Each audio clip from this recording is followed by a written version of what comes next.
Mayor Traber, City Councilors, Corvallis community. I'm Bill Glassmire. I'm here to tell a Corvallis story about the background to the Divest from Weapons Production resolution. We all remember September 11th, 2001. After the attack on the World Trade Center, the Corvallis peace community came together to think about how to respond to the coming U.S. war against Afghanistan. One of the projects we chose was a daily vigil of protest against the war to start when the U.S. attacked Afghanistan. The attack came on October 7, 2001. There was no plan for the vigil. We gathered in front of the Benton County Courthouse. In the first days, hundreds of protesters. In later years, a dozen people or fewer. Most days, Ed Epley brought protest signs to the vigil in his 1961 VW van. Skip forward to October 7th, 2020.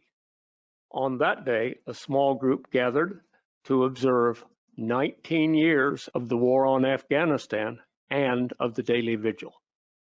4 months later, Ed Epley would die of cancer.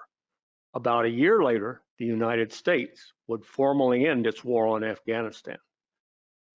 Ed Epley was the heart and soul of that vigil.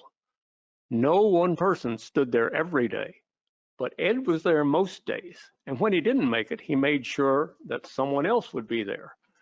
Toward 2020, he was often the only person standing in front of the courthouse. I think of Ed Epley as a Corvallis peace hero. I should say he's not our only hero. Some of the others will be speaking to you tonight. My wife and I have friends, Sherry and Ron, who live in Seattle. One Thanksgiving, they visited their daughter in New York State and went to a Thanksgiving dinner put on by a friend of their daughter. Their host was a man whose business trips took him all over the United States. Making conversation, Sherry asked their host, "So, what places have made the biggest impression on you?" He said, "What I remember now, oh, you wouldn't know this. It's a small town at Oregon State University." Sherry said, "Oh, Corvallis, we know it well.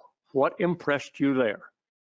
The man answered, "Well, in that town, there is a vigil against the war, one which happens every day."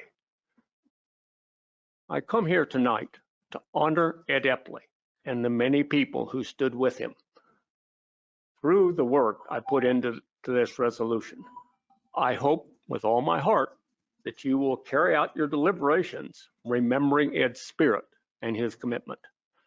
Thank you for your time and attention. I appreciate your work. Thank you. And thank Ed Epley. Councilors, quick questions? Thank you. Thank you. Thank you, Bill.